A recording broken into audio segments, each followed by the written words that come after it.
Hello दोस्तों, उम्मीद है कि आप सब बहुत अच्छे हैं। तो हम लोग पढ़ रहे थे मुगल कालीन लघु चित्रकला।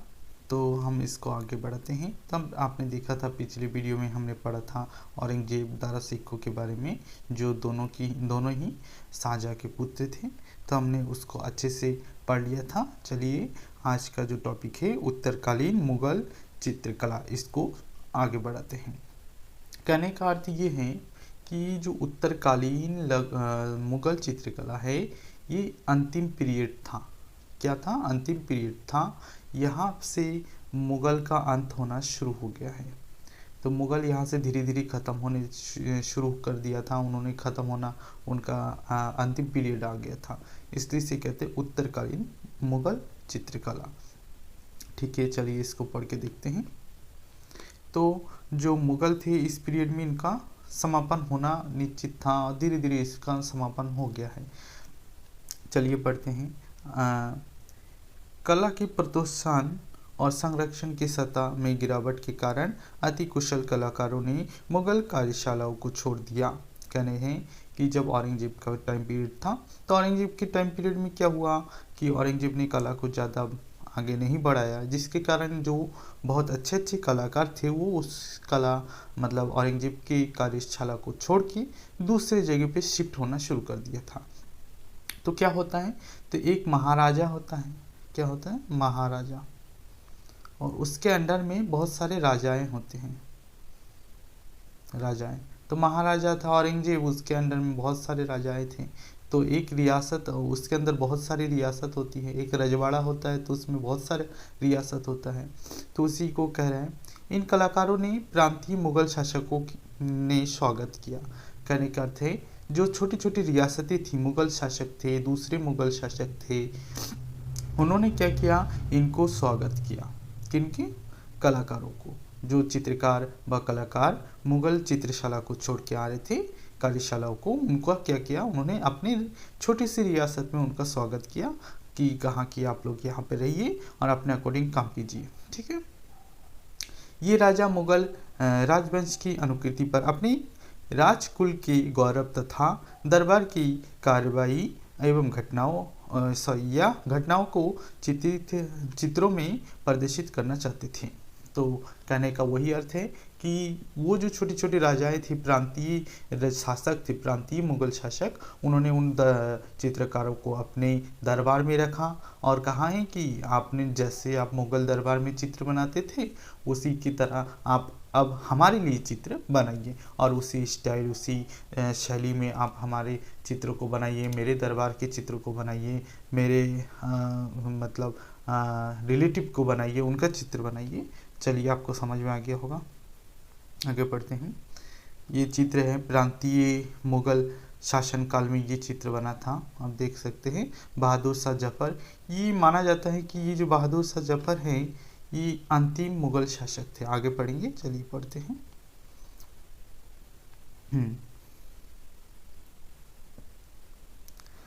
हालांकि मोहम्मद शाह रंगीला, शाह आदिल द्वितीय और बहादुर शाह जफर के समय में कुछ उत्कृष्ट चित्र बने, लेकिन वे चित्र मुगल लघु चित्रकला शैली की बुझती समा की आखिरी लौ के समान थे। कह रहे हैं कि ये तीन जो शासक हैं, ये अंतिम शासक थे, अंतिम दौर के मुगल शासक थे। मुगल के जो थे, मुगल के अंतिम दौर के शासक थे। इनके शासनकाल में कुछ चित्र बने हैं, लेकिन उतना ज़्यादा नहीं बना है जितना बनना चाहिए। ये अंतिम समय था तो उतना बना नहीं, तो जो भी बन पाया वो चित्र बना है इनके समय पे। एक थे मोहम्मद शाह रंगीला, आदिल शाह द्वितीय और बहादुर शाह जफर। ये नाम आपको याद कर लेना है। ये क्वेश्चन आ सकता है कि प्रांतीय मुगल शासकों के नाम को छाटिए, मतलब ये चुनिए। तो क्वेश्चन में बहुत सारा नाम दे देगा, उसमें से ये नाम आपको चुनना पड़ेगा तब। ठीक है, इसको याद कर लेना है कि ये प्रांतीय मुगल शासक के मुगल शासक थे समय काल में। तो पढ़ते हैं। तो कह रहे हैं कि इनके समय में कुछ चित्र बनी हैं, लेकिन वो एक बुझती हुई समा की लौ जैसी थी। मतलब जब दीपक बुझने वाला होता है, थोड़ा थोड़ा उजाला दिखता है, वैसा ही थोड़ा थोड़ा चित्र बनता था। 1838 में बहादुर शाह जफर शीर्षक का चित्र बनाया गया, जो आपको मैंने अभी दिखाया ऊपर है। ये चित्र है बहादुर शाह जफर के नाम से 1838 में बना है। ठीक है, आगे पढ़ते हैं क्या बताया जा रहा है। 1838 में बहादुर शाह जफर शीर्षक का चित्र बनाया गया। यह चित्र अंग्रेजों द्वारा उन्हें बर्मा से देश निकाला दिए जाने की करीब 2 दशक पहले बनाया गया था। 1857 की भारतीय विद्रोह की विफलता के बाद अंग्रेज यह सुनिश्चित करना चाहते थे कि दिल्ली के आसपास कोई मुगल शासक अधिकार जताने वाला ना रहे। बहादुर शाह जफर अंतिम मुगल बादशाह था।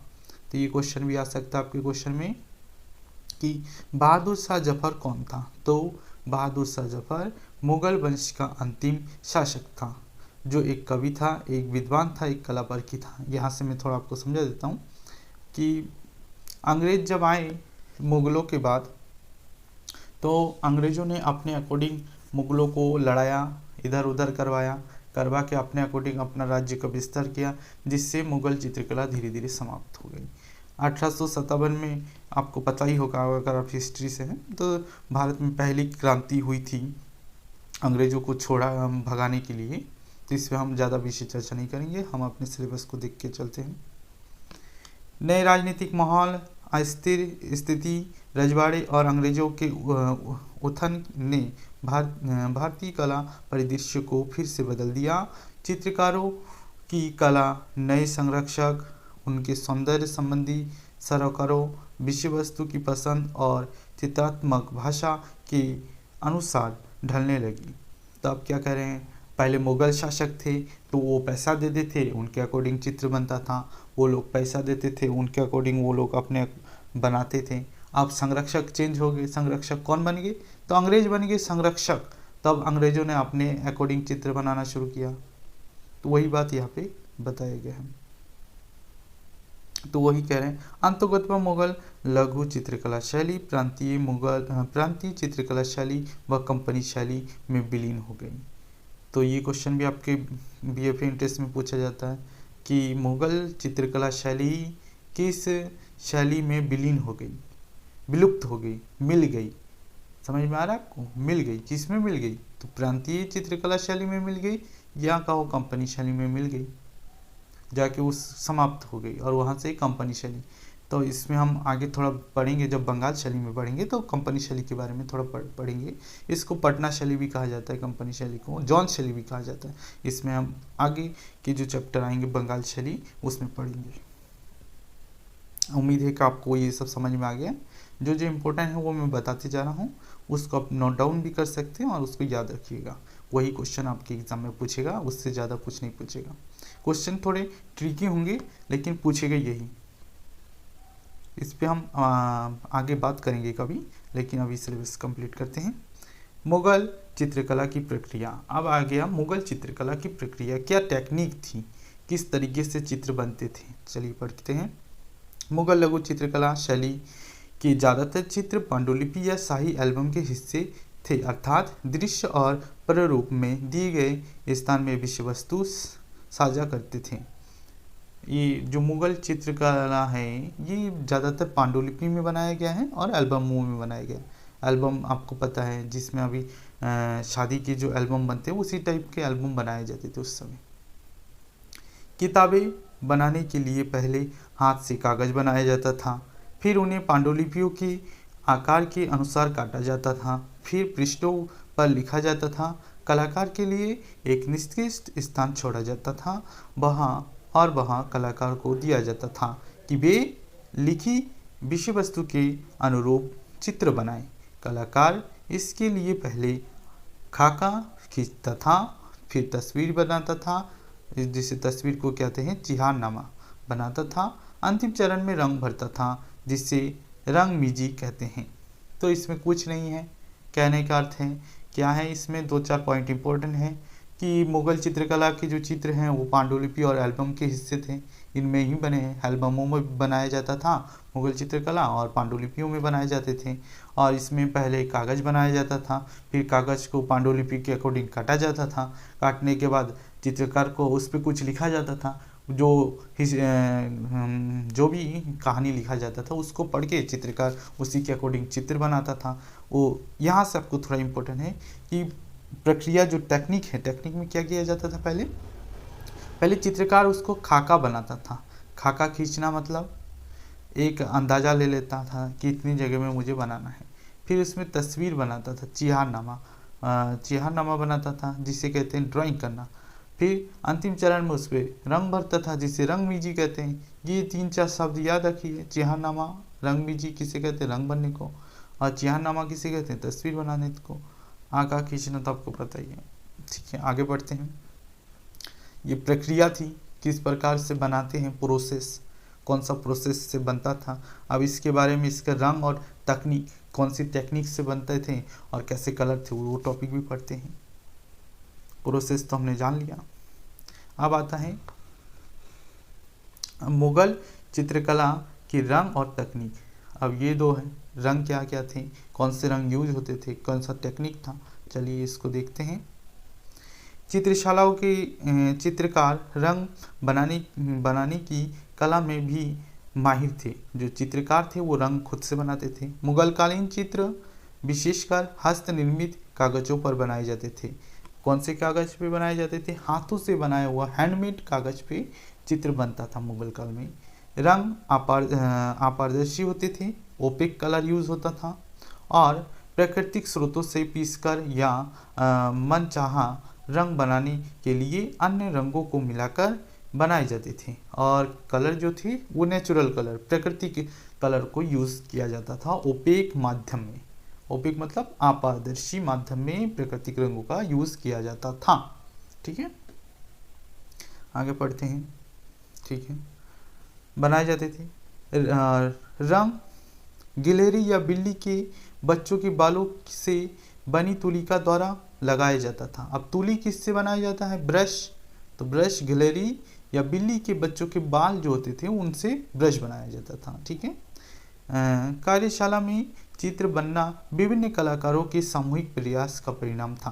देखिए, कभी भी चित्र एक कलाकार द्वारा नहीं बनाया जाता था। चित्रशाला मतलब बड़ा एक स्टूडियो था, उसमें एक मुख्य चित्रकार होता था जो सभी को गाइड करता था और बाकी लोग उसमें काम करते थे। और मुख्य चित्रकार सभी के कामों का करेक्शन करता था और उसको कम ज़्यादा करके सही करके उसको परफेक्ट बनाता था। ठीक है, अब आगे पढ़ते हैं। वही बताया गया कि एक सामूहिक कार्य है का परिणाम था। मूल चित्र का खाका बनाया जाता था, फिर रंग पीसा जाता था। चित्र में रंग भरना और अन्य बारीकियों को जोड़ना आदि काम आपस में बटे होते थे। मतलब कि सभी का अलग अलग काम होता था कि आप ये करेंगे, आप खाका खींचेंगे, आप रंग पीसेंगे, आप रंग भरेंगे, आप ये करेंगे। ये सबका अलग अलग काम अलग अलग बटा हुआ था अलग अलग चित्रकारों को। सभी कार्य एक ही व्यक्ति द्वारा किए गए हो ऐसी भी संभावना हो सकती है, और कोई कोई काम एक ही व्यक्ति अपने से खुद से कर लेता था, तो ऐसा भी हो सकता है। आगे पढ़ते हैं, देखते हैं क्या है। आज ये चैप्टर आपका समाप्त हो जाएगा, फिर कल से हम नया चैप्टर शुरू करेंगे। अतः शुरुआती मुगल दौर में बनी कलाकृतियाँ कलाकारों के सामूहिक प्रयास का परिणाम थी। इसमें प्रत्येक कलाकार अपनी जो आप यहाँ से पढ़ रहे थे, तो ये पहले पहले जो बने हैं चित्र, वो चित्र तो आपके सामूहिक कार्य में बने, ग्रुप में बनाया जाता था। लेकिन बाद में कोई कोई सिंगल पर्सन भी बनाता था चित्रों को, तो बाद में जैसे कि सिंगल पर्सन भी अपना काम कर लेता था। तो चलिए आगे बढ़ते हैं। इसमें से प्रत्येक कलाकार अपनी काबिलियत और सौंपे गए कार्य के अनुसार काम करता था। अभिलेख बताते हैं कि कलाकारों को काम के अनुसार प्रोत्साहन और वेतन में बढ़ोतरी दी जाती थी। जो जैसा काम करेगा उसका वैसा वेतन मिलेगा, साफ सीधी बात है। अभिलेख मतलब जो डॉक्यूमेंट्स मिले हैं, जो लिखा हुआ मिला है, उसके अकॉर्डिंग ये बोल रहे हैं एनसीईआरटी बुक वाले कि अभिलेख बताते हैं। ठीक है, अभिलेखों में उत्कृष्ट कलाकारों के नाम, शाही कार्यशाला में उनके स्थान के बारे में भी जानकारी देते हैं। मतलब जो फेमस कलाकार थे उनके बारे में बताया जाता है, जो लेख मिला है। एक बार हाँ, एक बार चित्र के पूरा हो जाने पर उसे एक खास किस्म की बहुमूल्य पत्थर, आगेट पत्थर, कौन सा पत्थर, आगेट पत्थर से घिसा जाता था। ठीक है, जो कि पत्थर क्या काम करता था, घिसने का, घिसा इसलिए जाता था कि उसमें पॉलिश अच्छे से हो, चमक अच्छे से आए। देखिए पढ़ते हैं, घिसा जाता था जिसका उद्देश्य होता था, किस उद्देश्य से, पॉलिश करना, रंगों को पक्का करना, उस पर छवि का चमक लाना। मतलब ये 3 उद्देश्य, पॉलिश करना, रंगों को पक्का करना, छवि के ऊपर चमक आना। ठीक है, अब ये तो हमने इसके टेक्निक को पढ़ लिया है। अब इसके जो कलर होते थे, नेचुरल कलर किससे किससे बनता था उसको पढ़ेंगे। तो सिंदूरी रंग किससे बनता था, हिंगुल से, ये आपको याद रखना है एकदम आँख बंद करके। नीला रंग किससे बनता था, लाजवर्त से बनता था, ये भी याद करना है। फिर है चमकीला पीला किससे बनता था, हड़ताल से बनता था। सफ़ेद रंग किससे बनता था, सीप से, सीप मतलब चूना पत्थर। हरा रंग किससे बनता था, और सॉरी गहरा काला रंग किससे बनता था, तो लकड़ी के कोयले से बनता था, लकड़ी के कोयले से बनता था, बनाया जाता था। किसी चित्र को बेशकीमती दिखाने के लिए सोने और चांदी का चूरा रंगों में मिलाया और चित्रों में बिखेरा जाता था। आप चित्र को बहुत ही रॉयल दिखाने के लिए उस पर सोना चांदी के जो पाउडर्स होते हैं उसको कलर के साथ फेंट कर मिलाकर उस पर यूज़ किया जाता था। अगर आप ध्यान से देखेंगे मुगल चित्रकला में बहुत सारे सोने का उपयोग हुआ है। ठीक है, अब ये चैप्टर आपका आज क्लोज होता है, ख़त्म हो गया है। इसमें कुछ नहीं है, विद्यार्थियों के प्रोजेक्ट का ये आपका कुछ भी नहीं है। जितना आपको पढ़ाया गया है उसको आप एकदम मन से पढ़िए, आप ध्यान से उसको नोट डाउन कीजिए, नोट्स बनाइए और प्रिपेयर कीजिए उसको बार बार। यही सब आपके बीएफए एंट्रेंस एग्ज़ाम में पूछा जाएगा। आपको मुझे उम्मीद है कि बहुत अच्छे से समझ में आ गया। ये चैप्टर आज क्लोज हो गया, तो आप मिलते हैं अगले वीडियो में। तब तक के लिए बाय बाय। आपको अगर बहुत अच्छा लगा है आपको तो चैनल को सब्सक्राइब कर लीजिए। मिलते हैं, बाय।